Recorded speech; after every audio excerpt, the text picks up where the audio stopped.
right. So, welcome everybody to Spiritual Experiencers. And my name is Catherine, and I'm so happy that you're all here with us tonight because tonight we have a wonderful, wonderful guest. And I've known Yvonne for a few years now, but I'm just going to give you an introduction. Her name is Dr. Yvonne Kason, and I'm going to read a little bit about Dr. Yvonne Kason. So, she is the president and founder of Spiritual Awakenings International, as well as the past president of the International Association for Near Death Studies. Spiritual Awakenings International is a nonprofit organization dedicated to raising awareness about all types of spiritually transformative experiences, STEs. Dr. Kason has had 5 near-death experiences, 2 in her childhood and 3 in her adult life, as well as multiple spiritually transformative experiences of many kinds. Dr. Yvonne Kason is a retired family physician and MD psychotherapist, previously on faculty at the University of Toronto, and an internationally renowned expert on near-death experiences, Kundalini awakenings, and other spiritually transformative experiences. In 1990, Dr. Kason was the first Canadian medical doctor to specialize her medical practice in researching and counseling patients with diverse types of STEs. She has over 40 years of experience counseling NDE and STE experiencers. And I just want to add to that, and Dr. Yvonne Kason coined the term spiritually transformative experiences. So I just want to say welcome, Dr. Yvonne Kason. It's so nice to have you here with us today. Thank you, Catherine. It's wonderful to be here. Hello, everyone. I know some of you have heard me speak before. Somebody mentioned they'd even read some of my books. I have a number of them displayed around me here. But as Catherine said, I've been having near-death experiences and other spiritually transformative experiences my entire life. And that is what got me as a medical doctor. I'm retired now, but that is what got me as a medical doctor to actually specialize my practice in counseling people who'd had STEs and NDEs. And that was back in 1990. So that was some time ago. Well, how did I get into that as a traditional Western trained medical doctor? I was on faculty at the University of Toronto. By the way, am located in Toronto right now. I snowbird in Florida, but I haven't gone south yet. Doing that later this winter. But I got interested in this because of my own experiences. So it was really interesting because when I look back at my life, it seems like as I was completing my medical training, because in my mind, I thought, okay, I'm going to be a medical doctor, that spirit was also doing my spiritual training, getting me ready for what down the road was going to be my medical specialty, pioneering spiritually transformative experiences. And it started when I was in medical school. When I was in my last year of medical school, they offered a meditation course at the university, and they said that it would help you study better and do well in your exams. And of course, there are lots of exams at the end of medical school and licensing exams. So I took this course, not because I was trying to have a spiritual experience, but because I wanted to study well for my exams. So I started meditating every day. I discovered for me, meditation was like a duck being introduced to water. It was just a natural fit. I loved meditating. I now realize that's a past life thing. I've been meditating for many lifetimes. But I started meditating regularly, and it was only about 3 months into my regular practice of meditation that I had this profound experience one night while meditating that I now know was a Kundalini awakening. And what happened that night when I was meditating was all of a sudden, I heard this loud inner roaring noise, like the roar of a waterfalls. And I felt this really, really powerful energy rise up my body and spine and up through the top of my head the same time as I heard that roaring sound. And then it was like my consciousness left my body, went above my body, and expanded. And all of a sudden, I filled this, really large space, like a large auditorium. And I felt this really beautiful feeling of love. And I was new to all of this. And what I thought when this was happening was that I'd finally got my meditation technique right. And I thought that all the other meditators were having this every time they meditated. And so it never even dawned on me that it was something other than the desired result in meditation. So anyway, I stayed in this expansive state of love, which I now realize this was a Kundalini awakening with a mystical experience. And then at the end of my meditation, my consciousness contracted and went back to normal size. So I was puzzled afterwards because when I was meditating every day, morning and evening, and it wasn't happening again when I meditated. And so I was sort of embarrassed about this. And I went up to my meditation leaders because I thought, I was doing something wrong, right?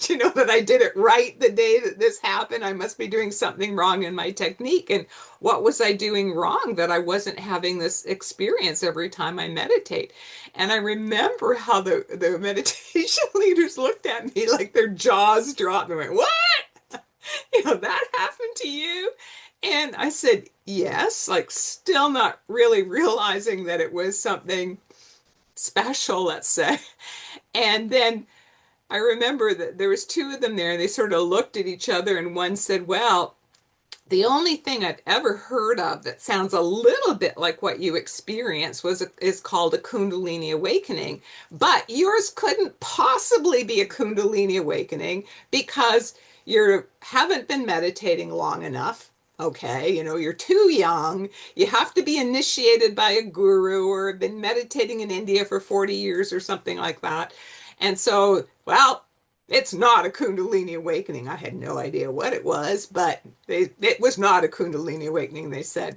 Well, of course, they were wrong. And we now know many years later that, yes, that was a Kundalini awakening. And yes, many people are having spontaneous Kundalini awakenings. And I think it has a lot to do with past life karma because, I have seen many of my past lives, particularly in my last near-death experience. And I know I've had a Kundalini awakening in many, many incarnations. And maybe way, way, way back when I was initially initiated by a guru. But I think that's one of the reasons so many people are having spontaneous Kundalini awakenings today is that they're picking up from previous lifetimes, which Western science is very slowly beginning to learn. Anyway, so that happened to me when I was 23 in my last year of medical school.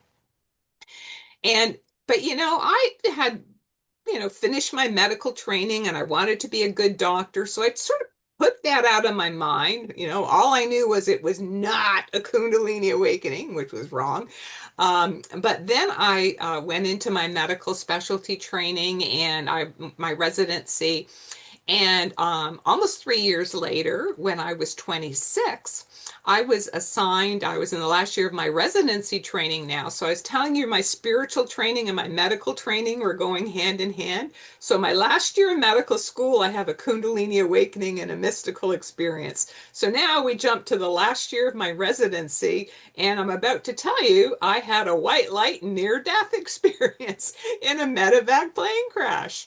And so it's like spirit was definitely giving me the cookie crumbs on what was going to eventually be my career specialty.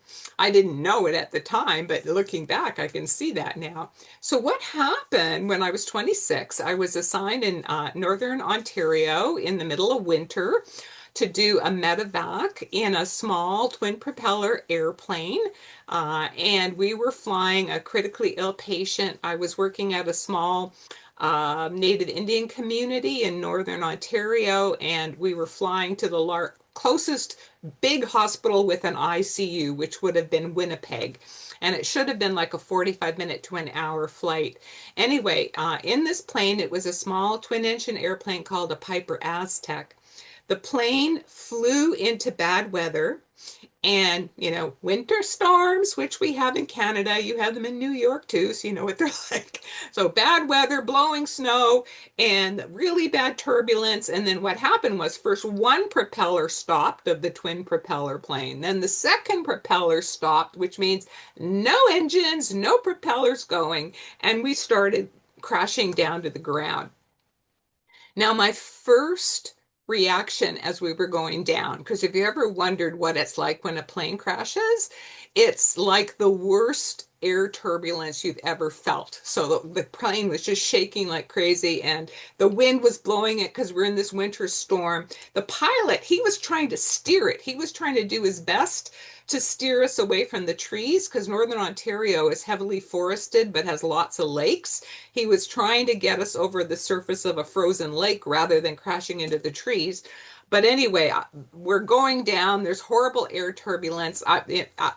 You don't have to be an Einstein to figure out that we're crashing. There's no propellers going. We're going down. And my immediate reaction was intense fear and panic. Like it was just like a reflex of incredible fear. And I remember the thought just leapt out of my heart. We're going to crash. God help, we're going to die. Like I didn't say it out loud, but it came out of my heart. God help, I'm going to die. And interesting because it seemed that that was close enough to a prayer that that is actually when my near-death experience started. It started before the plane crashed, while the plane was still going down towards the ground. And what happened was all of a sudden, it was like this force field of peace descended on me. And it's like it pushed down all of the fear. And instead, I felt totally at peace and totally calm and no longer afraid. And in that really calm state, I heard a really clear inner voice. And I'd never heard inner voices before this experience, but it was very clear and it was a masculine voice. And the voice said, "Be still and know that I am God. I am with you now and always." And with those words came such a strong sense of the presence of the divine. I just felt totally safe, even though it looked like I was about to die. The patient regained consciousness at that time, and she was looking at me. I remember her looking at me with her beautiful big brown eyes. She was a Native Indian woman. And I remember I was comforting her. I was saying, everything's going to be all right. And and it was like some part of me knew that we were going to be all right, whether we lived or died, that we were going to be okay. Anyway, the pilot really heroically, he was awarded, for his courage afterwards, managed to avoid the trees. He was trying to do a wheels up belly landing on the surface of the ice, and he sort of did, and we were skidding across the ice, the belly of the plane, and we would have been okay if the ice had been thick enough, but it wasn't. And as soon as the plane came to a stop, it quickly broke through the ice, nosedived, and sank into very, very deep water. So we had to get out of the plane really, really quickly while it was sinking. And when I got out of the plane, the nurse and I tried to pull the patient up, but we couldn't. She unfortunately went down with the plane. And sort of looked around me. I'm in the water. This is the middle of winter in Canada. I'm wearing a heavy parka. I'm wearing heavy Arctic boots, and they're like pulling me down into the water like lead weights. We're in a storm, and the water's all churned up. There was open water between where we were and the closest land, which was an island. And going away from us was some ice, but we didn't know how thick the ice was. Turned out it was not thick enough to support anyone's weight. And the voice says in my head, swim to shore. Now, they say it was about 200 yards. And in that weather, wearing all of these clothes, there was a very strong current in this area, which is why the ice didn't form. The place we crashed was called Devil's Gap. It's actually called that Devil's Gap, and it's called that because the water is so treacherous because of the strong current. But so I hear this voice say, swim to shore. And this was really my first experience of higher guidance in this lifetime. And I did what I now regret, but I guess many newbies do the same sort of thing. I mentally argued with this voice. No, I'm not going to swim to shore. I took lifeguarding. They teach you in lifeguarding. You're not supposed to swim to shore if you had a boating accident. So I'm mentally arguing with the voice. I hope I have learned not to do that. But anyway, so the pilot was shouting, try to get on the ice, try to get on the ice. So instead of following what I now realize was my higher guidance, I turn and try to get on the ice, but the ice was too thin, and the voice repeats, swim to shore. And I'm still trying to get on the ice, and it's just too thin, and it keeps breaking off, and I'm getting more tired and more tired, and we're cold and we're cold. And the voice goes, swim to shore. So finally, on the third time, I followed my higher guidance. I'm hoping and praying this time, from this point forward, I will listen to my higher guidance. Anyway, that guidance did save my life. So I started swimming to shore. And it was a really long and a really difficult swim. And I went under a few times, but and then desperately trying to get my head above water again so I could breathe. Anyway, part way to shore is when my near-death experience deepened. And what happened was, then I heard this loud roaring sound again, similar to the Kundalini awakening, like a rushing of wings or a roar of a waterfall. And all of a sudden, I felt my point of perception rise maybe 20 or so feet above my body. But I was not dead. My physical body was still swimming to shore. What I was actually experiencing was that my consciousness was two places at the same time. And I compare it to the split screen TV, which all of us can relate to because we're on one right now, where it was the big picture. Most of my consciousness was above my body, about 20 feet or so above. And the little picture, a little bit of my consciousness was still in my body that was like stroke by stroke trying to swim to shore. So my consciousness was two places at the same time, but most of it was above my body. And then what happened is that the main part of my consciousness rose higher. And I went into this place or realm that was filled with love and filled with light. And it was like a dark and stormy day down where my body was, but where my rest of my consciousness went, it was like the bright, sparkling top of clouds. If you're in a plane right before it breaks up into the sunlit sky above, how sparkly it is up there and beautiful. That is the closest I found to what it was like in the white light realm for me. And for an instant, I saw like a face of light sort of in the periphery, and then it sort of faded off into like the cloud-like environs. And I wasn't like taught things by, someone teaching me or telling me or anything like that, or visual images.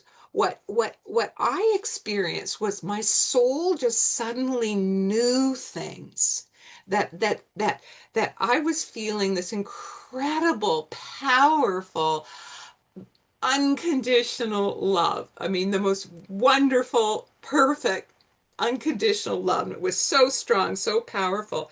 My soul, I mean, as I look back, I think maybe my soul recognized or my soul remembered something like that. My soul just knew, absolutely knew what it was that I was experiencing. My soul knew that what I was experiencing was the love of our higher power, or what I had been raised to call God. And I was not experiencing God anything like what I had been taught God was, right? It was not an old man with a long white beard sitting on a throne judging me if I'd been good or bad. That was not what I was actually experiencing. What I was actually experiencing was that the higher power, what I call God, was like this infinite force field of infinite intelligence, infinite love that's penetrating all of creation, all of past, present, future, just everything. And I felt home. I felt this is where I belong. I felt complete joy, complete love. And I really didn't care whether my body down there that was still struggling to swim to shore made it or not, because I was home. And I also realized while I was there in the light that what I think of as me would live on, whether my physical body lived on or not. And I also knew, I don't know how I knew, but I just knew. I knew that everybody was loved just like this by the higher power. Everybody. And that everybody was going to live on after the physical body died. And I also understood that everybody, all religions, all cultures, atheists, agnostics, everybody were all loved by the higher power. And that it was sort of like everybody has an incomplete picture, and it's like climbing a mountain from different angles, that you feel like you're really far apart, people in different cultures, different religions.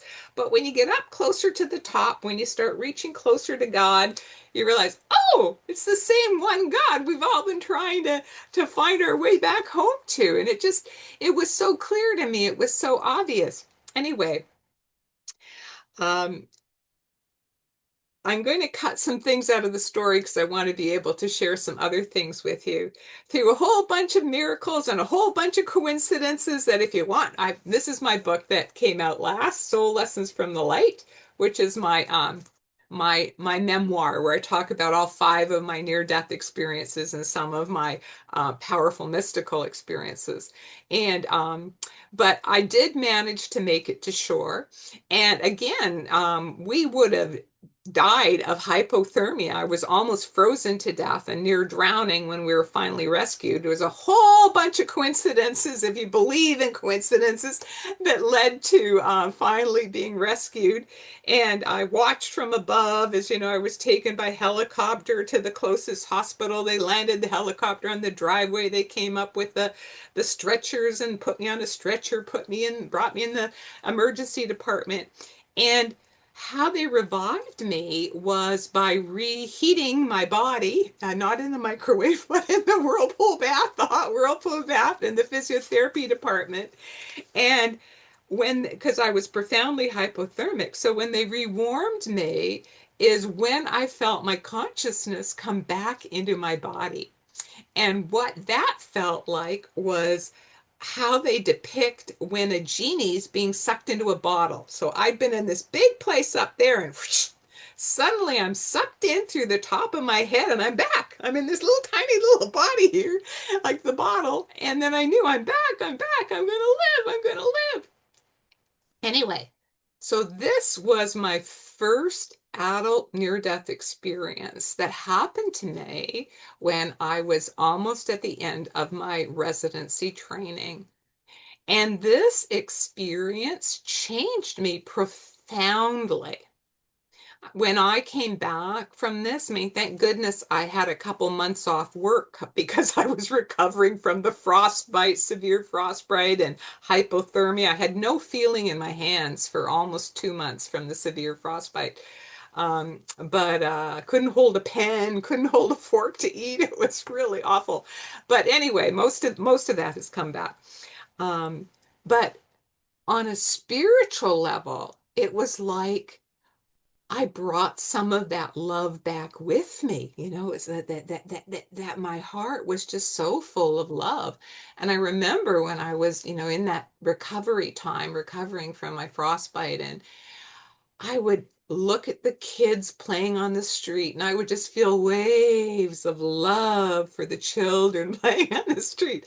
I would see the squirrels playing in my yard and I'd have waves of love for the squirrels playing in my yard.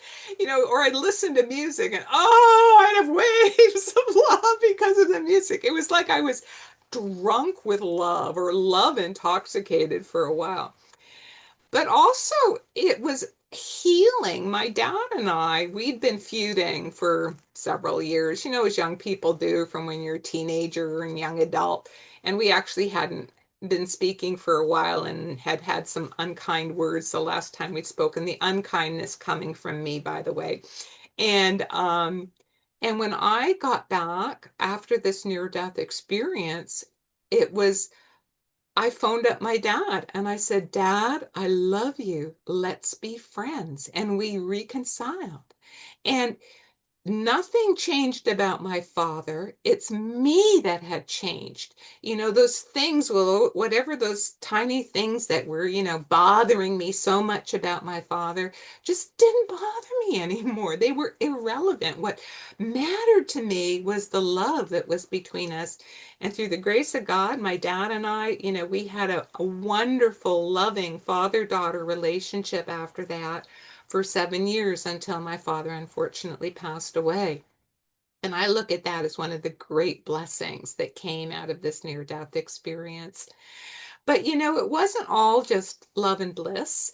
That I also sort of came back with a clearer sense of my boundaries and that I had been treated very disrespectfully by certain people.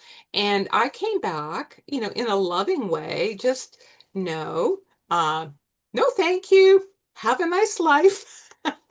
I'm moving on. And I was able to distance myself from some relationships that were really not healthy for me, that were actually abusive for me.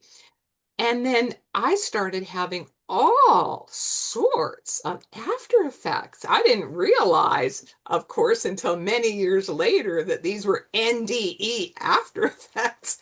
But it started a few weeks after the plane crash. I was driving to visit a friend and I was stopped at a red light in my car. And all of a sudden, in my mind's eye, I get this clear visual image of my friend's brain covered in pus. Now, to me, as a medical doctor, the symbology was totally clear. I 100% knew what it was. It was meningitis. And how I knew it was my friend's brain, don't ask me, but I did.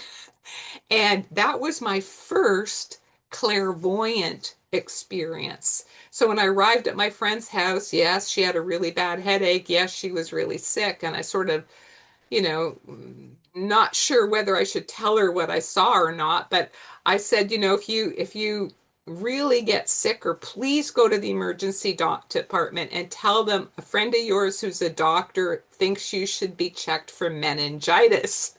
And as it turned out later that day, she did go to the emerge. She was checked for meningitis, which she has. She was hospitalized, got the appropriate treatment, and survived. So that was just the beginning. I started having more and recurrent clairvoyant experiences. I also started getting clairaudience, that inner voice, that inner guidance. I started getting that repeatedly. But one of the strongest things I developed was clairsentient. I became an empath. So what clairsentience is, if some of you don't know what that means, is when you can sense through your own consciousness or your own body somebody else's feelings. So sometimes you can pick up their pain physically. Other times you can pick up their emotional pain or their emotional distress because you're feeling it in your body. And so I became extremely empathic. Um, and I developed what I called the truthometer, which is I could immediately tell when somebody was lying because some part in me would just go, not true, not true. And and also it was the same with me. If I accidentally did a slip, like the fish was 10 inches. No, it was actually 9 inches. That this part of me would like tense up. I had to be completely honest and accurate in everything I said. Either that or keep my mouth shut if it wasn't safe to speak the truth, because this part of me, it was like it would clench up this empath part of me for any untruth, this truthometer. But interestingly enough, I also noticed after the near-death experience that I was having recurrent Kundalini sensations, that had now raised its head and was happening again, where I'd get rushes of energy up my spine, rushes of energy up my spine. And it wasn't like it was happening randomly. It became clear to me that there was an inner wisdom to these rushes. So when I'd get the rush up the spine, meant a rush of energy up the spine, was that meant that something I was thinking or listening to was true and important. It was like the universe's way of saying, pay attention, Yvonne. Okay, got it, got it. And so uh, other things too, streaming energy up my body, feeling my chakra energies at the chakra centers. So all sorts of things were happening to me. I tried to find a name for what had happened to me in the plane crash. When I first went back to work after my 2 months off, um, all the doctors wanted to hear about what happened in the plane crash because I was a doctor. Back then, they had a special doctor's dining room. So I was in the doctor's dining room and everybody wanted to hear what had happened to me. And and I told people about, going out of body and the light and the love and everything.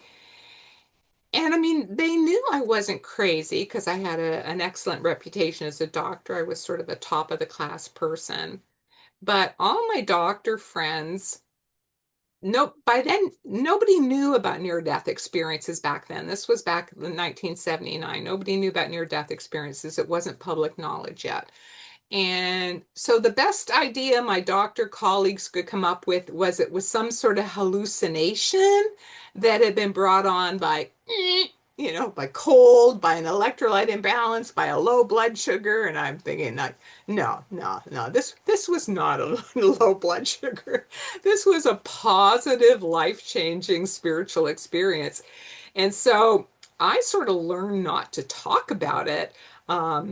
There was a person in Toronto at the time who considered themselves an expert on near-death experiences. So I remember asking this person, could this possibly have been a near-death experience?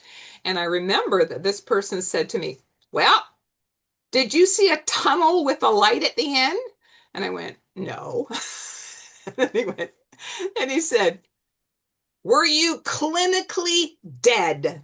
And I said, no. I was swimming to shore.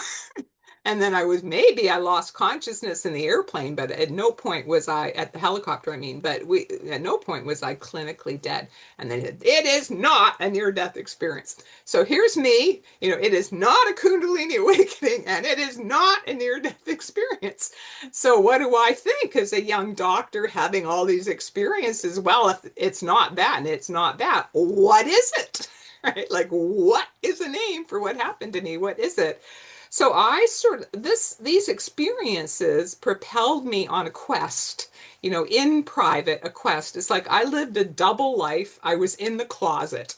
On the outside, I was a traditional Western trained medical doctor. I got a teaching position at the University of Toronto. I did very well professionally.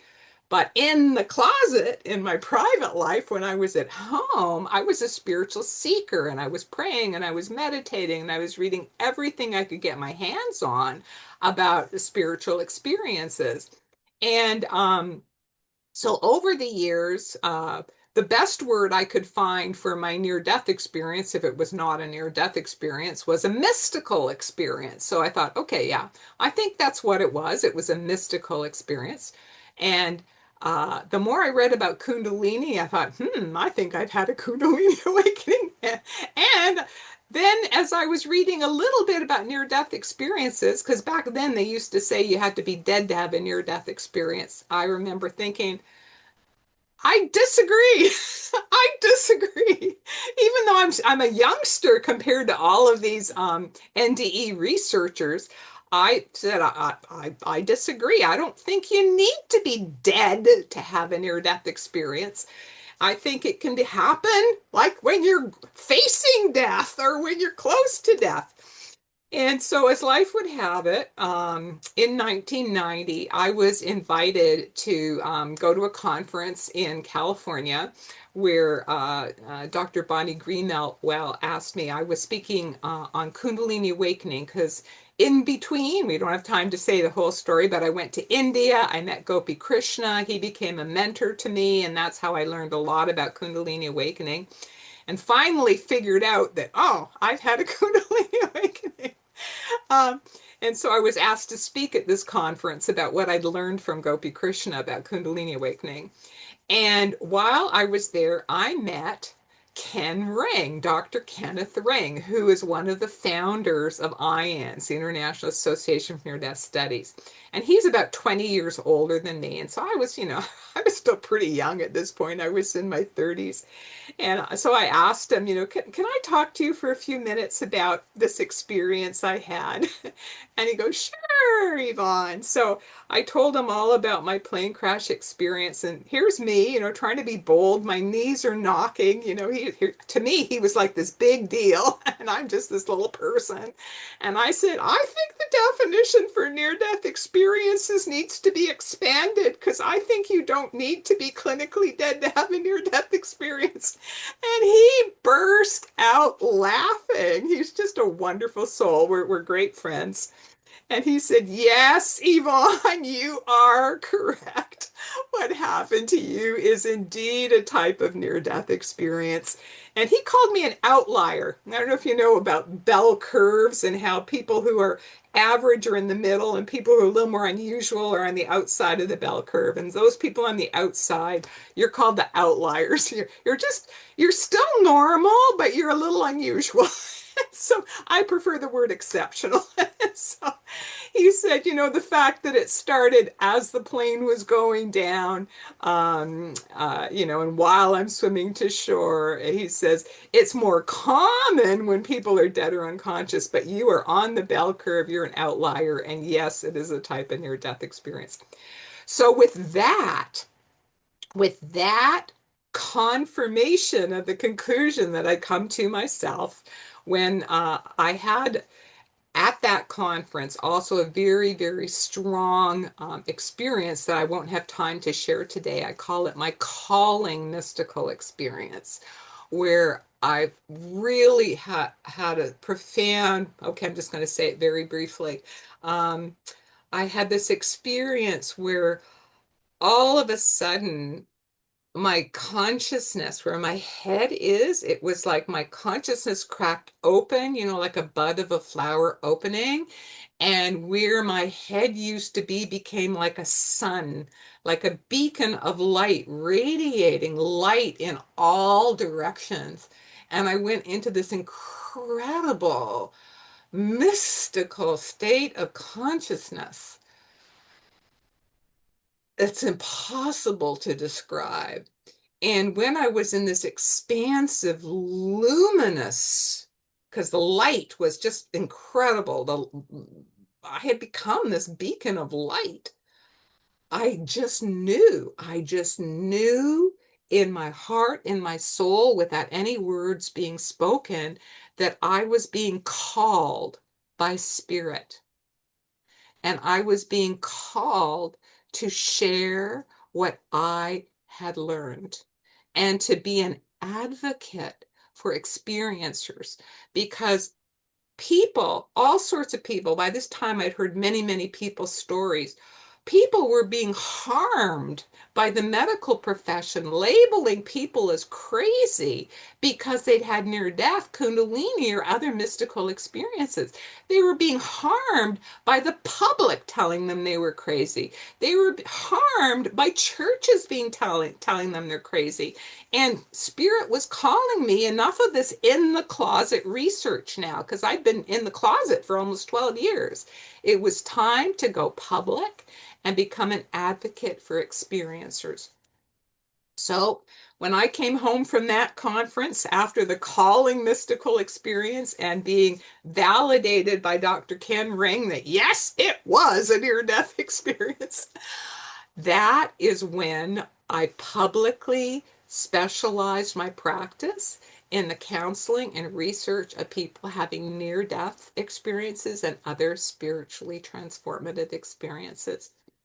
Was it a struggle? Did I have to go over obstacles in the medical profession? Why, yes. But my calling was so strong that I did it anyway.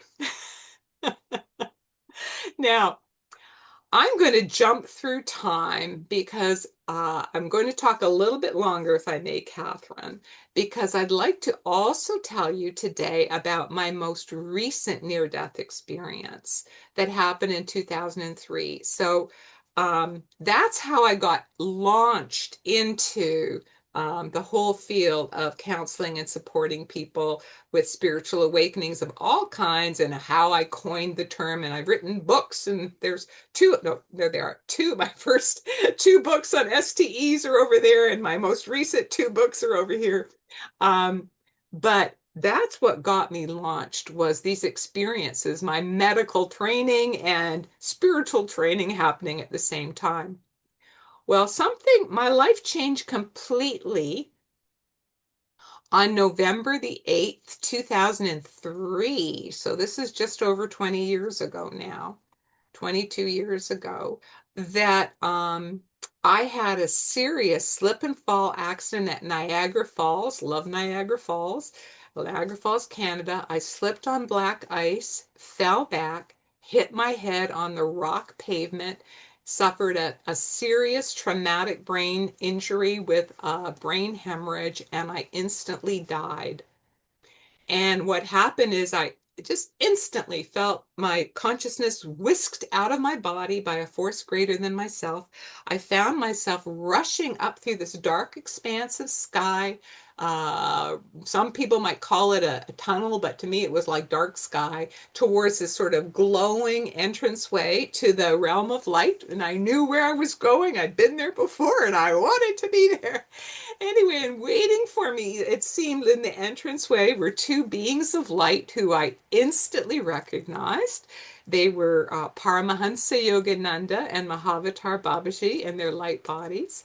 And they were, when I arrived at the entranceway to the realm of light, they telepathically communicated with me that my physical body had died, that my incarnation in the life of Dr. Yvonne Kason had, successfully been completed. Mission done. Good job.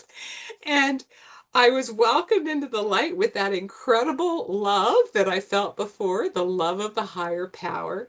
It felt like there was like a graduation party being held for me in the light, graduating university or whatever, that I graduated that incarnation. And I remember just for a second when I sort of realized that I had died, like this, they show images where you have a devil on one shoulder whispering in your ear. It's like I had a little devil on one shoulder, and it was, uh-oh, here comes the life review. Because I knew by this point in my life that people who'd clinically died talked about having a life review and seeing the good, the bad, and the ugly of what they'd done in their life during their life review. And it was so incredibly beautiful. What happened was that right after I had that thought, because the two saints, they could read my mind. And so I remember Paramahansa Yogananda just looked over at me and just glanced at me. And with this glance was such a powerful transmission. It's like it blew that away, like it was blowing a fleck of dust off my shoulder. And with that transmission came this incredibly beautiful understanding. And the understanding that came to me was that the divine Mother, Father, God loves us so completely and so unconditionally, that the divine Mother, Father understands that part of the learning process is that we're going to make mistakes. It's just part of the learning process. And that the divine Mother, Father isn't there to punish us, but rather to embrace us and encourage us to keep moving forward and just try a little better next time. So, with that kind of love and acceptance, I just relaxed and expanded into the love and the bliss of the other side.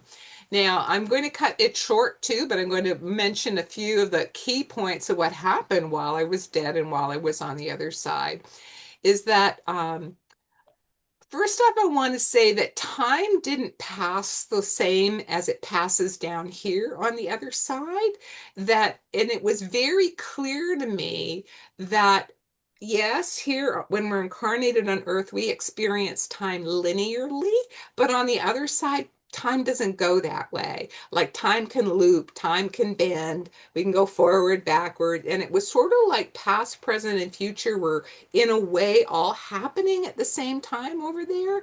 It's sort of like being at a multiplex theater with, 20 different movies playing. Let's say the same actor or actress is in all of them, but different roles, different times of history, different ages. That we get it. Oh, okay, we can see all the movies at once, but that particular actor only experienced acting one movie at a time. So that was how it is for us. We experience that we're having the incarnations one at a time, but on the other side, somehow we can see all of them at the same time in the multiplex. Anyway, after uh, a period, I shifted. I call it timeless time because time was not passing the same over there. Like it felt that I was on the other side much, much longer than what actually the time that I was dead or unconscious on the earthly plane. But what happened was my consciousness expanded and changed in quality. So it was no longer that I was so much seeing as it was just knowing. Like I went in the state of pure knowing, and it felt like if my brain was a computer, that I got a massive computer upgrade. So, if I'd been a Pentium 5 before, that I was now a Pentium 100, so that I could absorb vast amounts of information all at once. And what happened in this incredible expansive state of consciousness is I suddenly remembered all of my past lives all at once, all at once. And it's like before this, I had had some of my past life memories. Yes, I had some past life memories, but it was like having pieces of a jigsaw puzzle with a lot of pieces missing and connectors missing. And now all the pieces were put together and I was shown the whole picture all at once. And so with the whole picture, it was just, I just could see and understood how perfect God's plan is and how it all made sense. And from the perspective, I finally knew who I was. And from the perspective of all of my past lives, my incarnation as Dr. Yvonne Kason didn't seem so weird anymore because I thought, who am I? I'm just this little doctor in Toronto, and here I am, 5 near-death experiences, every STE in the book, spiritually, Kundalini awakening, why me? But then I saw from a multiple lifetime perspective, my soul was just sort of continuing on from what had been going on in past lives. That guess what? I've had near-death experiences in past lives. Guess what? I've had Kundalini awakening in past lives. Guess what? I've been a mystic in past lives. So it just absolutely made sense. Like I finally fit within my skin. It's like, yeah, that's me. That's me. That's who I am. Anyway, after a period of timeless time, the two blessed gurus, Paramahansa Yogananda and Mahavatar Babaji, reappeared to me, and they telepathically told me, you may now choose to return to incarnate in the body of a baby to further serve the divine there, and or to return to the maimed body. And I was just in such an expansive, mystical, ecstatic state of consciousness. Um, I had absolute, complete trust in the divine plan, the divine wisdom, and complete surrender to the perfection of the divine plan. My heart just immediately responded, oh, masters, please guide me. What is the higher choice? I want to do God's will. And anyway, they lovingly telepathically communicated to me, it'll be more difficult, but to return to the maimed body. And I do not recall being shown any details, and I certainly never asked. I just absolutely trusted. And immediately my soul responded, I accept. And whoop, it was so fast. It was between the thought I and the thought accept. So between those two thoughts, with a gasp of air, I found myself lying on the ground in Niagara Falls, starting to breathe life back into my body. And my body was very cold. You get colder after you die. So it felt like waking up in an ice cube. And at first, as I was waking up, I could see both realms at the same time. It was like a double image photograph, a double exposure photograph. The two realms were completely superimposed on each other. And my two gurus, they were there with me, like they were right there with me. And I'm waking up in my body on planet Earth at Niagara Falls. And then slowly, over the course of several minutes, the white light realm started fading from my view. And until it became just a little dot. And it's a little dot there that has stayed there till this day as my little life ring. And I woke up in my body, and I was back. And I was completely disabled with traumatic brain injury for 12 years following that accident.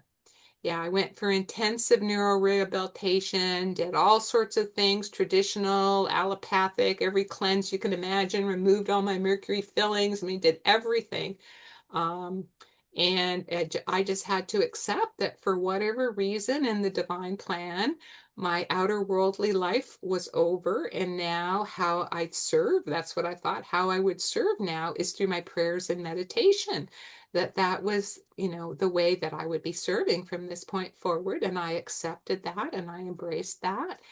And my meditation and prayer life was a really important part of my life since I could no longer practice medicine or write or public speak or any of those things. And so you wonder, isn't she public speaking right now? Yes, because there's this saying, right? When we make plans, God laughs. So just when I'd figured out, okay, I'm going to be disabled for the rest of my life. I mean, it's been 12 years. You'd think it'd be for the rest of your life. All of a sudden, on February 24th, 2016, so that was more than 12 years after my traumatic brain injury, I experienced a miracle. I had a miraculous brain healing STE. I was meditating in Encinitas, California at the Self-Realization Fellowship Retreat in the chapel in a spot where Paramahansa Yogananda used to meditate and commune with God. And I'm very clairsentient, as I mentioned. So I love meditating at power places. That's one of my things that I love to do. So I love to meditate there. And that day, while I was meditating, all of a sudden I experienced an inner eruption of light in the center of my brain. It was like a volcano where a fountain of light erupted in the center of my brain and illuminated my brain. And the subjective feeling was of waking up. It was like the center part of my brain had been asleep for 12 years and it suddenly woke up. And with this burst of light, my brain was healed. And all the ideas for my books started just flooding through my consciousness. And these two books, which are the two that I've published so far since my healing, Touched by the Light and Soul Lessons for the Light, they were just flooding through my consciousness. And I got the very clear inner guidance: pass on what you have learned. So some people tell me I was offline for 12 years for refurbishment, but I'm back online and with the clear instructions to pass on what I have learned. So, I was writing like crazy, and then I realized, oh, gee, I'm sort of back from the dead. They call it a revenant, someone who's come back from the dead. I mean, I wasn't online. I was basically dead for 12 years. I'm going to have to start promoting these books, or else nobody will know to buy them and read them. And so Spirit's going poke, poke, poke, speak at a conference. So an invitation came on my desk to speak at the IANS conference in 2017. Poke, poke, go do that, Yvonne. That's Spirit poking me. And so I went there, and I had no idea if my ability to public speak had been healed too. I mean, I knew that my writing ability had been healed. So I was a bit nervous, doing my very first presentation after my brain healing. But I was really, really touched because I got a standing ovation. And so I went, oh, wow, I guess I can public speak again. Thank you, God. I guess you healed that too. And then they invited me to be on their board of directors, and then they elected me president of the board. And I was going, what, Lord? President of an organization? But see, God has a plan. God has a plan, because that's how I met Robert Baer, because he was elected vice president. I was elected president.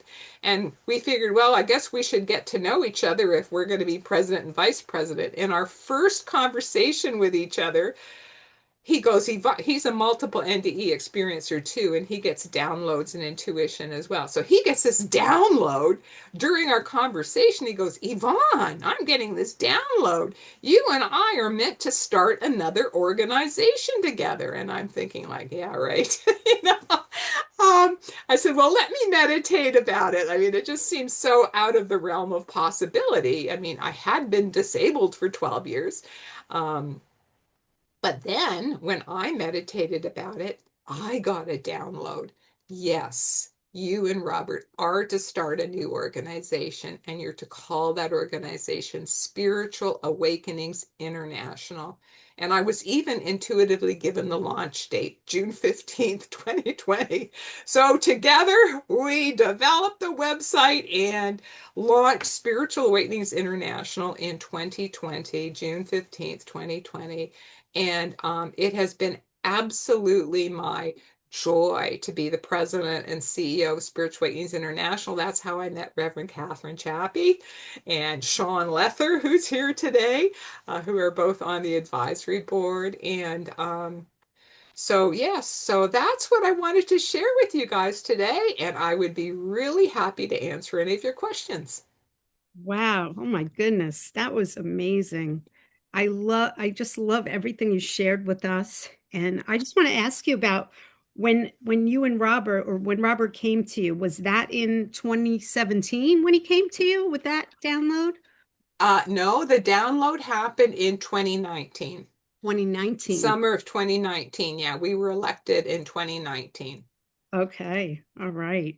Wow, I never heard that before. Wow, that's great to know. And also you were talking about a little life ring that you still see today. Can you talk a little bit about that and what does that do? How is that helping you? Or what is that there for? Yeah. I'm just trying to think how to explain it.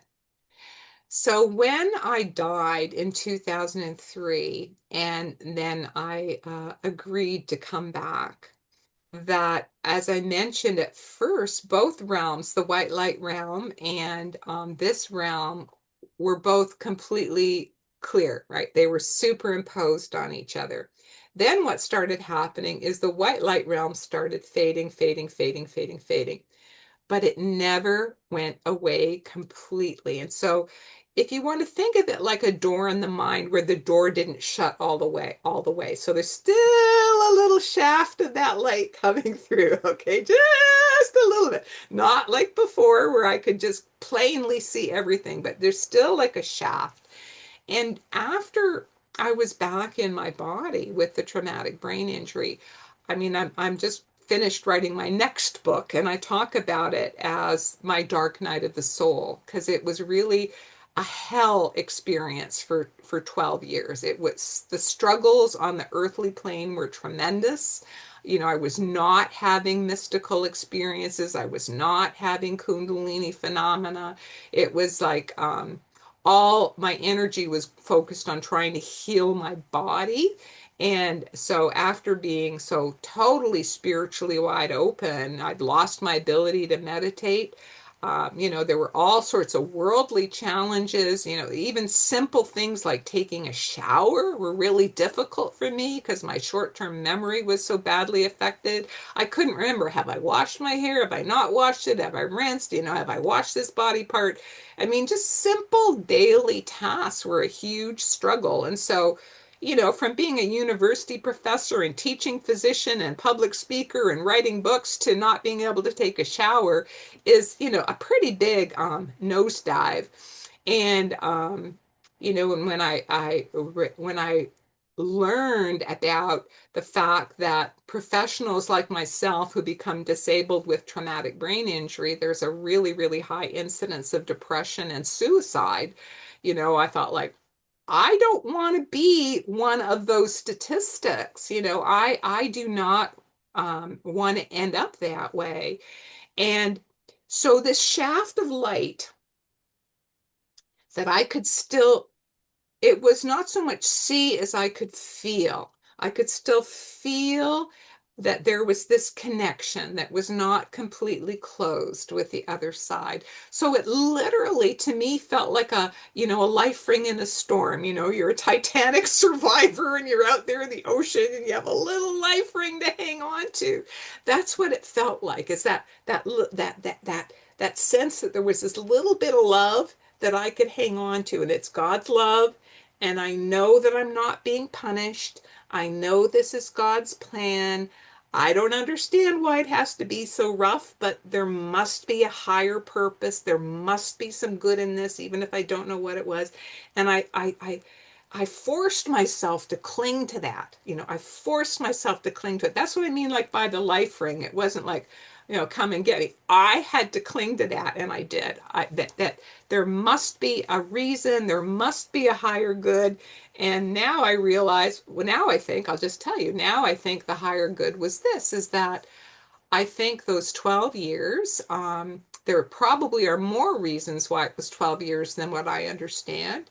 But by divine timing, when it was time for me to reemerge, refurbished, God reemerged me, refurbished, and then introduced me to Robert Baer and told us to found Spiritual Awakenings International. And I was burning karma during that time period. I was burning my karma. I was also burning karma for people that I pray for.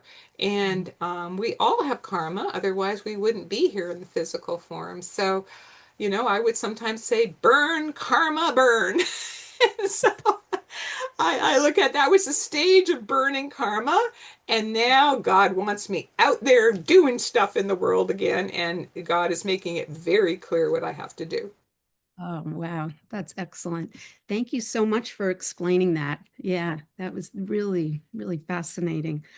Um, so I just want to say real quick, this book, I'm going to point this book right here, a Which farther one? a farther shores. That book, That one.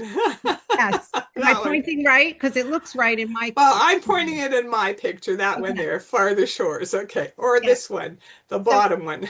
I can't even point because it's all backwards. That yes, one? in 2008, when I had my Kundalini awakening, which sent me out of my body and into the other realms and with God and having all kinds of beautiful, beautiful experiences. After I came back down to earth, which took me a while, I started to research and I found that book along with Gapi Krishna's book. And that helped me so much because I was able to say, oh my God, this is what happened to me. And this is what happened to me. Like every page I was turning, I was like, oh my God, this is what happened. This is what happened. So Yvonne, you were a lifesaver at that point in my life. And Well, I'm God glad. for your work in the world. Yeah, and I'm sure many people feel that way about you and your tremendous work in this world. So thank you Thank so you. much. Thank you, Catherine. Thank you. All right. So I'm going to ask if anybody has any questions or comments, insights, and let's keep it to one question and one quick thing that you want to say, but we would love to hear from you. So if anybody wants to say anything, just raise your hand and I'll put you in the spotlight. Do we have any brave people? All right, Sinead, let me get you in here. Sorry, I'm looking for you. All right, here we go. Hi, Yvonne. Thank you so much for sharing your story. Thanks. Um, my question is about the conference in May that you did, and I watched most of it online. And there was one point, I think it was a panel. It's not something that I found on the recordings. And you talked about how languaging shifts children's awareness. Does that ring a bell to you? Okay, the conference was in June, but doesn't matter. We're Oh, okay. still Yeah. we're still releasing the videos, so we're Okay. releasing them gradually. So it is coming up. Did you have a question about children's near-death experiences specifically? Not specifically, more just about the languaging component. And I don't remember what you said, so my question's very vague. Oh, this was actually my presentation. It could have been your presentation or part of a panel. See, I just don't remember. I didn't make notes. If I you don't think it was a remember, it's okay. panel. I'll just keep Yeah, I think looking it for was a the panel. videos. Well, many children have near-death experiences. I had two near-death experiences as a child that I didn't share today. One at the age of 5 and one at the age of 11.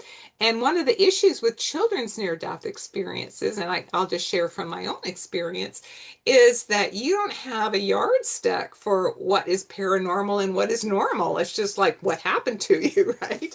So it never dawned on me. My first near-death experience when I was 5, summer before kindergarten, I was almost hit by a train and I went out of body and into this place of peace and I could see what was happening below and then came back in. Time stood still. And afterwards, I was having out of body experiences. But as a 5-year-old, I didn't know they were out of body experiences. I thought I could fly. Like somehow I didn't have the I guess at that age you don't know, that if it's happening at night or when you're asleep. I really thought I could fly, and I couldn't figure out why I couldn't show it to people because I had such clear memory of flying around the neighborhood and flying around the schoolyard. Um, and children don't have a vocabulary, and it's really, really common that children don't realize it's a near-death experience till many years later, 20, 30, 40, 50 years later. For me, it was like 50 years later, I figured out, oh, it was a near-death experience. And those are out-of-body experiences. So I put words on it now. My other near-death experience as a child at the age of 11, I just turned 11. I was in a coma for 3 days from a really bad car accident, and I floated above the body and I saw accurately what was happening while I was unconscious. After that one, I saw ghosts for almost a year, which we now know is a really common after effect from near death experiences. But as a kid, I never put two and two together I thought my house was haunted. I thought that was the problem. So this is part of what you deal with children, is that children uh, don't process. Even for adults, it's hard to process a near-death experience, but for children, it's much more difficult. All Thank you. right. Thank you. Thank you, Sinead. All right. Who else would like to come in? Kevin's got his hand up. Kevin has his hand up. Let me just remove the spotlight and bring Kevin in. Okay. Hi, Kevin. Hi, Catherine. Hello, Yvonne. Thanks for telling your story. I can especially relate to the kind of keeping in the shadows, especially in the past, where um, society just doesn't have an understanding that, the people in this group do about what really, goes on, or what life is really all about. But I was curious about one of the things that you said, which was that when you were coming back in to shore, you kind of had a split vision of being here and being there.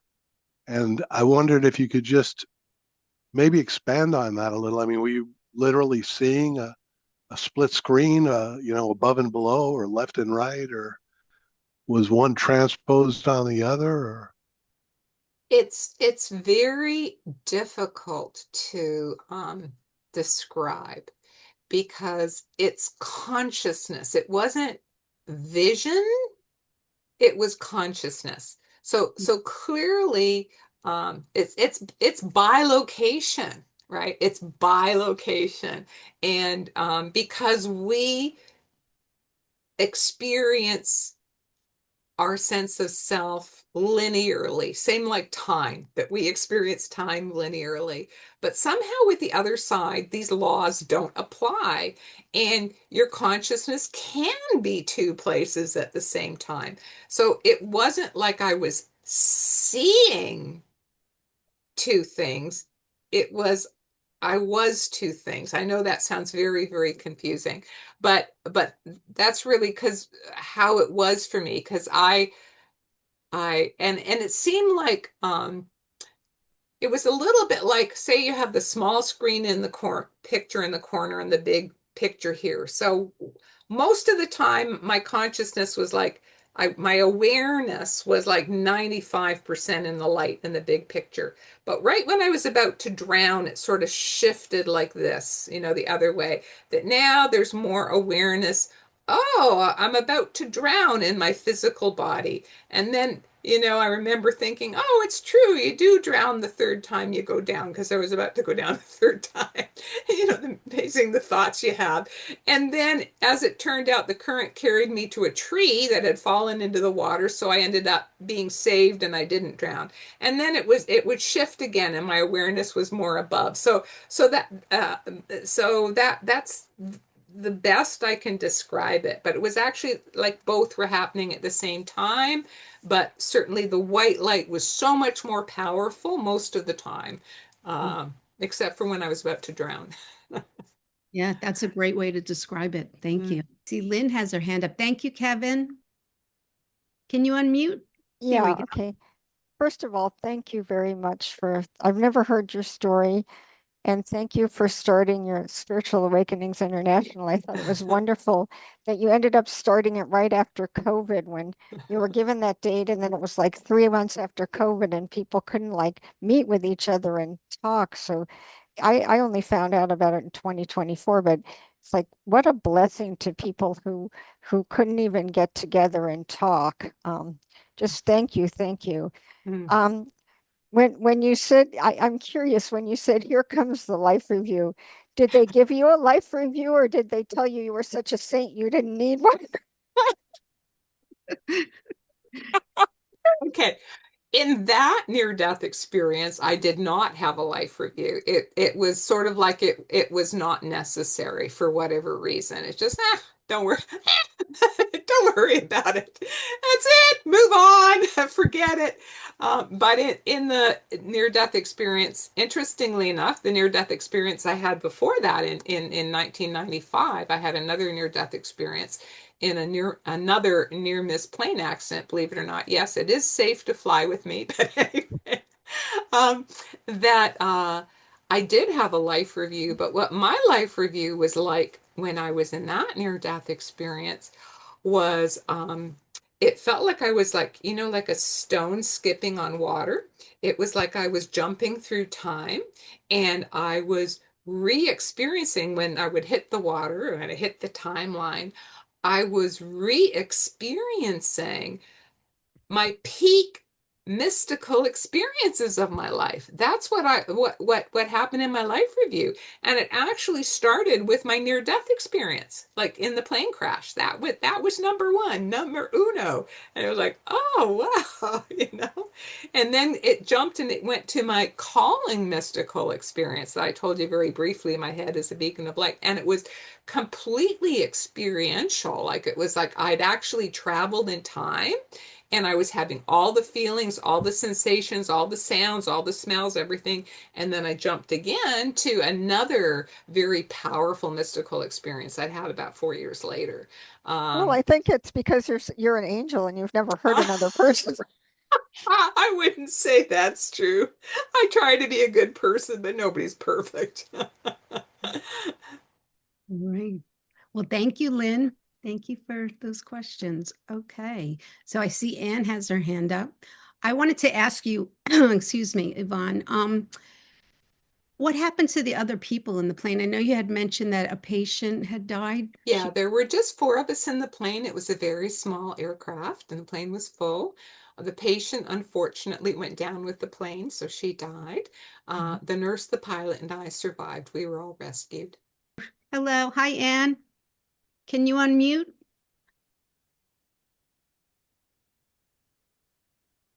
Okay, yeah, I think I got it unmuted. Yes, you do. Hello. Yvonne, you've lived, I'm sure you're very much aware that you've lived an incredibly extraordinary life. What's been hard?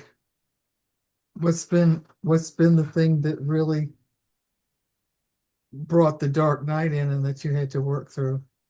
Because you're not an angel, you know. And I'm Uh, not, I don't mean to be, I'm not making an accusation. I want to know what did you work through that was hard that made you strong enough to sit here and laugh through all this? oh, wow.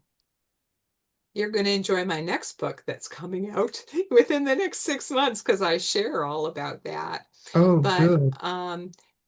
are you specifically asking about the dark night of the soul period I went through? Well, I guess I'm asking if you have had them and what's the contrast? Yeah.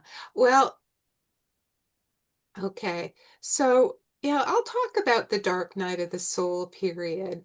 And my understanding, now is that looking back is that many people who are very intense on their spiritual awakening journey will at some point in their life go through a dark night of the soul, a time that's very discouraging, very depressing, lots of hardships, lots of difficulties, maybe a time that you stop having spiritual experiences when even though you've had many of them before. It's like you're, yeah, a major dry spell.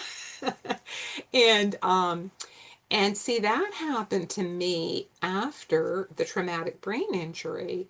That before that, I mean, as I was sharing with you, I'd had multiple, I've only shared a handful, but multiple mystical experiences, near death experiences, very positive experience. Yes, I've had some challenging experiences too along the way, of course, and life throws you challenges, but it just the spiritual part of my life was so strong and so nourishing, and so rewarding to me that it overshadowed the challenges that I went through. That that strong spiritual connection and my ability to go, I worked hard in my meditation to become a very, very strong meditator who could meditate for long periods and go very, very deep and have blissful experiences in my meditation. And it was like the backbone of my life. My spiritual life was like the backbone of my life that enabled me to go through whatever, I'm divorced and parents died and, the things that people go through in life, job issues, you name it, relationships. But when I had the traumatic brain injury, I completely lost my ability to meditate, which was a huge loss for me, like a huge loss for me. And because the area of my brain that was really injured most severely was my frontal lobes, and that's the areas that affect your attention and concentration, which is why I couldn't concentrate to have a shower. I couldn't remember. My short-term memory was so impacted, but it was like getting severe ADD. I just couldn't concentrate. I would find myself in the kitchen wearing my shawl, going, why am I wearing my shawl? Oh, I guess I was trying to meditate and I forgot. And that's what would happen. I just couldn't keep focused enough to meditate. So I lost my ability to meditate. Therefore, I lost my ability to have, the deep experiences I was having. And I multiple issues with the physical body. We won't go into that right now. Then there were financial hardships. Of course, if anyone's ever been disabled, tried to deal with disability insurance, they don't want to pay you. It was like every month, how am I going to pay the bills? And so they're just level upon level. Even grocery shopping was difficult. It was just level. I had to hire a lawyer. My God, I'm disabled. Now I have to have a lawsuit when I'm disabled. It's just layer upon layer of practical problems, in addition to that, my former source of strength and nourishment, my meditation practice, I lost the ability to meditate, and I used to love to read. I used to love reading my spiritual books, and I had trouble reading, because of my short-term memory problems. So I couldn't read. So things that I used to be able to do that would nourish my soul, I was not able to do anymore. But I was really, really determined, like I said, that I was not going to be one of those statistics. And so I would call it fierce willpower. Fierce willpower of, okay, I'm going to reach out and get every form of support I can possibly find to help me through this. So I saw all kinds of doctors, counselors, therapists, spiritual counselors. I did art therapy. I did dance therapy. I saw holistic practitioners. I totally changed my diet. I did all sorts of things. And one of the things that Yogananda taught, and I'm a devotee of Self-Realization Fellowship, is to always look at the cup half full, always look for the blessing, so I would always try to reframe something. Okay, all right, I'm unable to work. Oh, well, that means I can go on retreat in Encinitas. I don't have to worry about going back to my office. So, I got all the supports in place, wheelchair assistance at the airport, all that sort of stuff, so that I could go on retreat. I didn't have to worry about going back to work because I was disabled. I couldn't read. How would I get my spiritual nourishment? It's like, oh, I can listen to CDs, right? So I got all the CDs of Yogananda's voice because I wanted to hear his voice, and I would listen to his voice. So I'm just giving you that I struggled all the time to find something, that I could nourish myself with, since I was not able to do what I used to do. And so between external supports, spiritual strategies, and tons and tons of prayer, and like I said, that life ring, like sometimes people will say very cruel things to somebody who has something like this happen to them. Like I had somebody say to me, "Boy, you must have really bad karma, Yvonne, that this happened to you." And I remember when this person told me that, it was like everything inside of me went, "No, no, no." I wouldn't speak to this person anymore after that. This is not a friend. Someone would say something like that. Right. Because I knew on the other side, my experience of the divine was of love, and that the divine plan is perfect. And so I'd have to keep reminding myself, I don't know why it has to be so rough. I don't know why I have to be disabled. But I just had such a strong knowing in my heart and soul, there must be a higher purpose. There must be a higher purpose that's good, and I didn't need to understand it. Like I just trusted.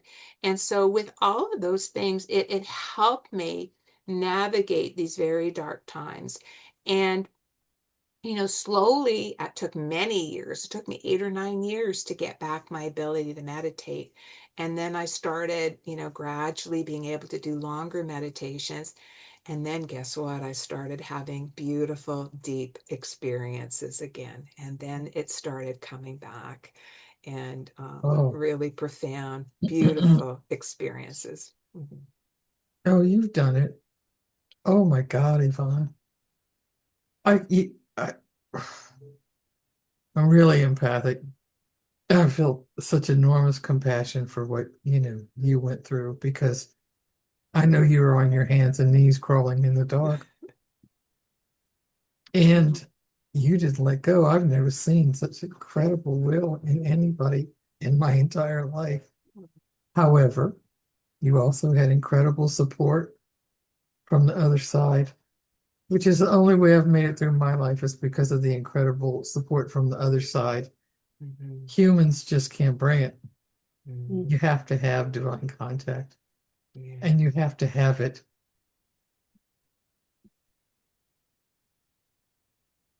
I believe I had to have it. Yeah. Yeah. So thank you. You've held up a really nice mirror of my own struggles and made me feel compassion for both of us, and also awe. But I know that's the light coming through you, that you allowed to come through you and have never given up on, no matter what life threw at you. And it threw everything it had. Don't you think? Didn't you think Well, it threw everything it had at you? well, it tried, but it Word. tried. Yeah, go ahead, try. Go ahead, try me. Yeah, you're one tough angel. Thank you. Thank you. Big hug. Thank Thank you, you. Ann. It was Thank you, Thank you, lovely Ann. Anne. talking to you. Thank you, Ann. Thank you. All right. Now we have Edna. Hi, Dr. Yvonne. Hi, Edna. Thank you for your incredible sharing. Amazing, amazing stories. Mm. You spoke about burning karma. You were burning karma, you were burning other people's karma. Can you talk a little bit more about that? I mean, is that something only a person who's had a Kundalini experience can do? Well, thank you for the question, Edna. At various points, this was, during my dark night of the soul period, when I was very disabled after the traumatic brain injury. You have to remember that was 12 years. That's a long time to be disabled. Um, that I would, at various points, I'd say, okay, Lord, can you give me a hint why? Why I'm now disabled? I mean, most of the time I could accept, but every now and then the why would come up. Can you give me a hint why? And then what would happen is I would be intuitively guided to a book, usually one of Yogananda's books, and I would open it up And there it would talk about how you can burn karma through your physical body. That this is one of the metaphysical ways that you can burn karma. I mean, there are many ways to burn karma. The slowest way is, you incarnate, you meet the person again, you get another opportunity to maybe handle the situation better this time. That's the slowest way, right? And a faster way, maybe if we can do psychotherapy and heal some of our wounds, or hypnosis, and we can bring up wounds and heal them. So that would be a bit of a faster way. Sometimes through the grace of God or through the grace of a God realized guru, they can burn some of our karma, take some of our karma off for us. But this is another way to speed up burning our karma, is that it can be worked out, sort of like the fire of burning it up through your physical challenges. And so when I read that, and I was guided to this several times. It was like, okay, got it. It's a way of speeding up burning my karma. So, okay, fine, burn karma, burn. But then I was also guided to another section that talked about how we also can take on in our physical body, with physical challenges, that we are burning karma for the people that we pray for. And I mean, I'm no guru and I'm not enlightened, but I understand this as a metaphysical law. And evidently, when Yogananda was alive, those people who had the great privilege of being incarnated when he was alive said that they witnessed this in him, that he would have all of these like bodily problems, and sometimes he was limping and in pain and all this sort of stuff. But they understood it wasn't like that he was having a disease of any sort. He had taken on karma for his disciples, and he was working it through his physical body. And evidently, he said that about some of his own disciples, like one of them, what was her name? Sri Gyanamata, who was one of his very advanced disciples, had all sorts of health issues and was even bedbound for many years when she was older. And someone once asked Yogananda about all of her health conditions. And he said, oh, she's been liberated for a long time. She is burning off karma for other people. And so I'm just sharing this as examples, so that people more enlightened than me have said, this is a metaphysical possibility that we can burn off karma for those we love and those we pray for through our own body. And so when I was shown both of these, when I asked that I'm burning off my karma and I'm also burning off karma for people I pray for, say like my son, my grandson, I will gladly burn off karma for my son and my grandson. So I was like, okay, get it. I accept. Burn karma, burn. Thank you so much. Thank you, Edna.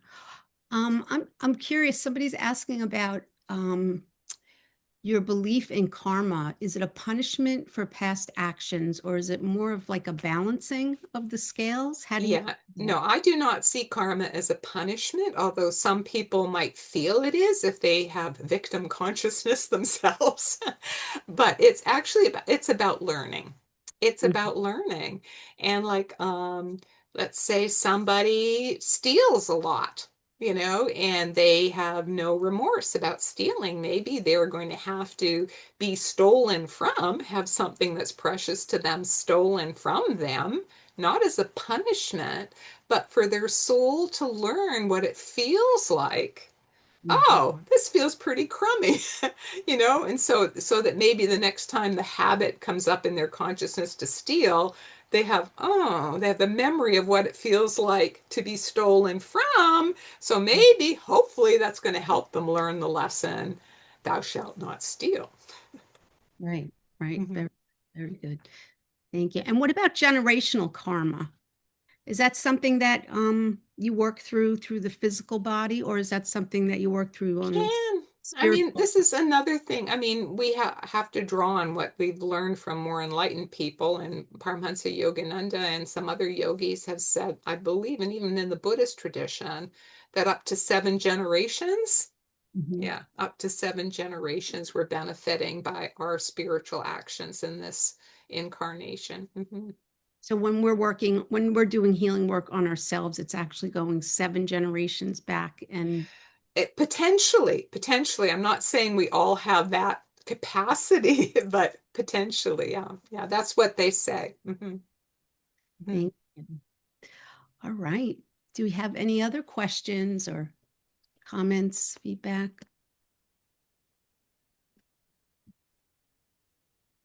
All right. Well, I just want to look real quick and see if there was anything I wanted to ask you before we say goodnight. Oh, did you say that I'm not sure when Gopi Krishna passed. So did you say that you Oh, met I him believe or it was about eight. Oh, yes, I met him several times. oh, you did? Yeah. I traveled to India, and again, you know how God orchestrates our lives with invisible visible fingers, but it was all orchestrated. Went to India and I met Gopi Krishna. Yeah. Um, and it was shortly after I'd had the Kundalini awakening, but I had no idea it was a Kundalini awakening because people around me had this very grandiose idea that, you know, if you had a Kundalini awakening, you'd instantly be enlightened or something. And, you know, I clearly wasn't instantly enlightened. But yeah, no, I met him in India, and he was uh, very firm and insistent that I should do Kundalini research. And every time I saw him, and we came to North America a few times, and he, you know, Yvonne, you should do Kundalini research. Yvonne, you should do Kundalini research. And so he became like a mentor to me. He was not a guru, but he became like a mentor to me. We ended up corresponding, like, you know, back then we used to write letters back in the 70s and 80s. And so we corresponded, and I had the great privilege and opportunity to read all of his writings, even unpublished manuscripts before they were published. And yeah, so that was an important my first introduction to the whole yogic model of consciousness and in Kundalini was back because I met Gopi Krishna back in the 70s. Wow. Wow. I just remember, when I had my awakening, there wasn't a lot out there yet on the computer or books and things like that, but his book and like I said, your book. But what I remember about him is that he started to study the Kundalini because he had a Kundalini experience that went kind of off to the side and didn't complete, right? So then he was trying to perfect it or trying to get it to go the right way. And sometimes people can have those experiences where they'll have a Kundalini, like not a complete awakening, but it'll go on a path maybe where there's a blockage and it won't go all the way up and have that expansive experience. Yeah, what he experienced, I'm quite familiar, is that he came to understand that it had gone on up the wrong channel. Right. That there are different channels that go up the spine, and he had gone up his Kundalini had gone up one of the side channels Right. rather than up the central channel. And so in today's verbiage, we would call it spiritual emergency. So he was actually in and out of spiritual emergency for many years. But finally, he was intuitively guided. He wasn't able to find help. So he started researching what he could find out.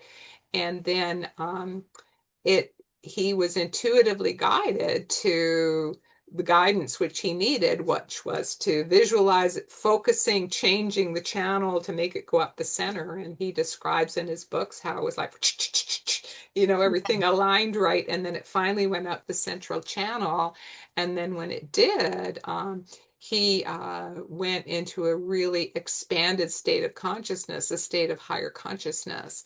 And he did not feel called by spirit to be a guru or a teacher, but rather to write books and to encourage some people to do Kundalini research. And every time he encouraged me to do Kundalini research. So Wow. I was one of the founders of the Kundalini Research Network back in 1990, and I chaired the research project that I talk about in my books. Mm-hmm. Wow. Wow. And what is that lady's name?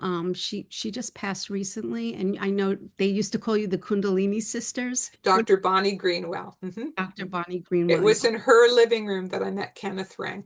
Oh, wow. Yeah, she was awesome too. Yeah, her Mhm. talks, especially the ones on Spiritual Awakenings International on YouTube. If you guys Yeah, see a really great talk about the Kundalini. yeah. She was on our advisory board too until she passed away. Yeah, she was a sweet lady. Mhm. Yes. Mhm. A dear friend. Mhm. A wealth of information also. A real Mhm. pioneer. All right, I see So has her hand up. Come on in, So. Oh, So you picture. Okay, you're gonna Hello, just talk from your picture. Okay, go ahead. hello. Is it okay if I just Yes, talk quick? Because it's hard for the video right now. I just wanted to say, Dr. Yvonne, I have followed your work for so long, ever since COVID time, even when you first started that spiritual transformative, that seminar, the first one. I've joined everything. I've just loved everything you had to Wonderful. share. Myself, I find a lot of things that I see a lot of commonality in your life, but just the fact that I'm medically trained. I'm surrounded by doctors everywhere, and that is the most difficult society to actually ever express any of this to, because they just, you're that's just not where they want to go, or they might go there one-on-one, but never as a group. So it's really hard in that way. I'm a meditator, and my experiences came through a Kundalini in 2014, January, after about 6 months of meditating. And I had no one to go to. I did not know how to express myself. I did not know, from a Buddhist background, everyone had different ways of experiencing and expressing, and they just had all these thoughts of what I had gone through, but nothing could explain it until I actually started seeing the NDE videos.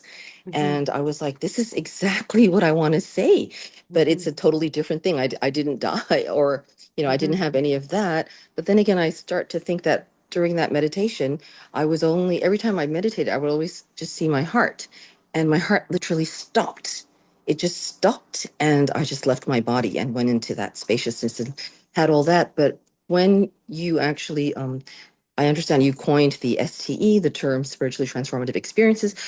That just was like the key that unlocked everything for me, because that just gave me a word, a heading that told me I'm not going crazy, number one.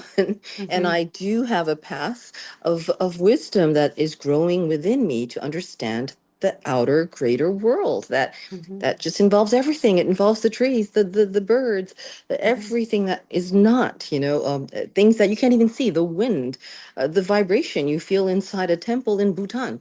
These are things that you can't explain. And there was no word until you gave me that word. And I continually, I am watching myself growing and learning, and every time I do that, I come back to you. I always think, thank you for giving me that name, because I'm not an NDE, I'm not this, but I'm an experiencer. And when I went to the IANS in 2023, I was so happy. At least I have that word that explains what I am. I'm an experiencer. And I just found my soul family and all of these people. Sean is like my soul brother, Catherine, my soul sister. These are all family members that I choose in my life, because I can share my deepest, truest self with them. And I know they get me. And I know, and I get everything that you're saying. And it was so beautiful. I'm so glad you're back to public speaking, because you are such an amazing public speaker. You tell the story with even your voice changing with the angel on your shoulder or whatever. It's just, you tell an amazing story. You should be a children's teacher as well, because children would just love it.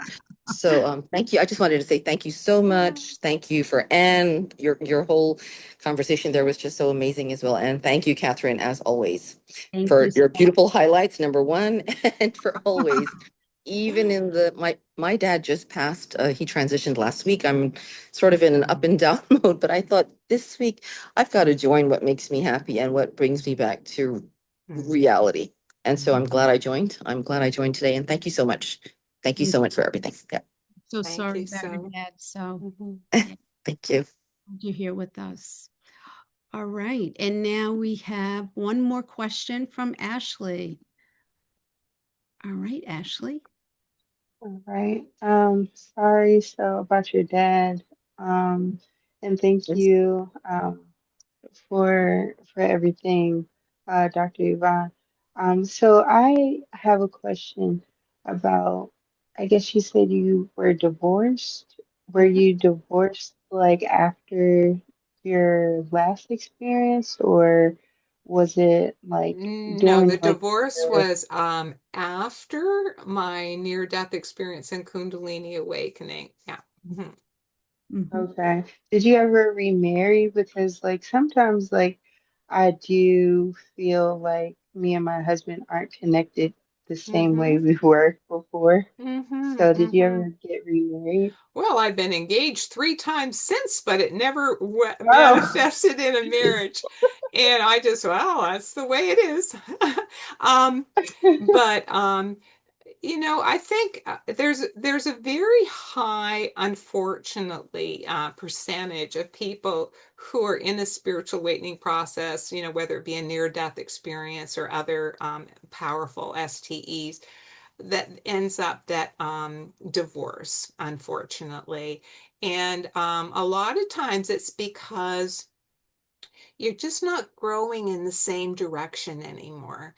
And I mean, my ex and it was, I suppose we'd call it an amicable divorce, although I was, really, really upset and heartbroken at the end of the marriage. But he just said, Yvonne, it's not that you did something wrong, but you should be married to someone spiritual, because he just did not believe Mhm. what had happened to me. It was outside of his realm, and he's a wonderful person who's very earthbound, Right. into physical fitness and sports and that sort of stuff. And the spiritual realm, he just didn't get what my attraction was. And then when I to spirituality, and um, you know, there's only so much incompatibility that'll work in a marriage. And so someone once told me, someone who was very intuitive, that it was non-sustainable reality, that no matter how much I loved him, we had just grown, in so completely different directions. And but that happens with people even when they're not in a spiritual awakening, that their lives go in different directions. And Gopi Krishna actually said something interesting on this topic. He said, because I personally, I'm a Christian yogi. I believe in that ideal of till death do us part, etc., but obviously that's not what ended up happening in my life. But Gopi Krishna said that the strongest urge within any human being is the urge for their spiritual evolution. Mm. He said that is the strongest. And so he said that in the context of people ending up being divorced, that the spiritual, spirit pushing us forward is the strongest force there is. And sometimes, some couples, even though they're growing in different directions, are able to find a way to work it out, and other ones end up going in different directions. And he said that he thought in the future the ideal would be serial monogamy. Is what he said. He thought as society evolved, that would become sort of like the highest ideal, recognizing that if you're just so spiritually going in different directions, it's not working. So, then if you find another partner. Now, Yogananda, interesting. I just, quote a few people, that whose opinions I value. He recommends, fidelity within marriage, but if a marriage truly doesn't work, if you've done your best, but a marriage truly doesn't work, to try and split up as amicably as possible, and to remember the love, remember the good, to try and remember the good as you go your separate ways. And I found both of those perspectives were helpful to me. Thank you. Thank you, Ashley. Thank you. All right. Well, thank you so much. This has been such a wonderful night, and I so appreciate you being here with us tonight and sharing your story and all of your wisdom. And there's just so much richness in this talk today. So thank you. Thank you. We're gonna have to close. I'm Amy. If it's quick, I can get you in. But okay. It's super quick. What was the quote before Yogananda? The one about serial monogamy? The one before that one, which was now I forgot. My brain just yeah. Okay. Yeah, the highest urge in the human being is for the spiritual urge. For the spiritual growth. Strongest. The strongest, definitely. Yeah. I believe that's because I feel like that's like why my marriage ended too, because it was about growing. Like we had to we loved each other, but you knew you had to separate to grow spiritually. And that's what happened. Yeah. Who quoted that? That was Gopi Krishna. Oh, that was Krishna. Gopi Krishna, yeah. Mm-hmm. Oh, Gopi Krishna. Okay. Yeah, because when you have thank you. When you have these spiritual experiences, right, you can't go back into that box. There's no way to get back in. You just have to keep going. Don't fit anymore. Get out of my way. Get in. Thanks, Amy. Thank you, Catherine. It was great as always. And thank you, Yvonne, Dr. Yvonne. This wonderful talk tonight. Thank you. Amazing experiences. All right, hold on. I'm trying to lower my hand. There we go. All right. Again, thank you, Dr. Yvonne Kason. This has been such a pleasure. And thank you, everyone, for being here tonight. We have next week will be our UFO ET Experiencers meeting, and we have a speaker coming in, and I'm just going to try to think what his name is. I can't remember his name off the top of my head. I'm sorry. So, but he's going to be, I talked to him. He's like really interesting, got a really interesting story. So you guys, I'm sure you will want to hear it. Yeah, nice guy. All right. So thank you again, Yvonne. It was so nice having you here. And bye, everyone. Thank you. What's the name of your new book, Yvonne, that's coming out? Well, this is the one I recommend everybody read, Soul Lessons from the Light. That has all of my stories in it. And my new one will be out for the next SAI conference. So wait until then you'll find out. Oh, okay. Cliffhanger. Show up in June at the SAI conference. That's right. I'll be talking about it. All right, great. All right, guys. Have a nice night. Roadmap to the Great Awakening. Oh, wonderful. That sounds great. Oh, I can't wait. Okay. Bye, everyone. Bye. Good night.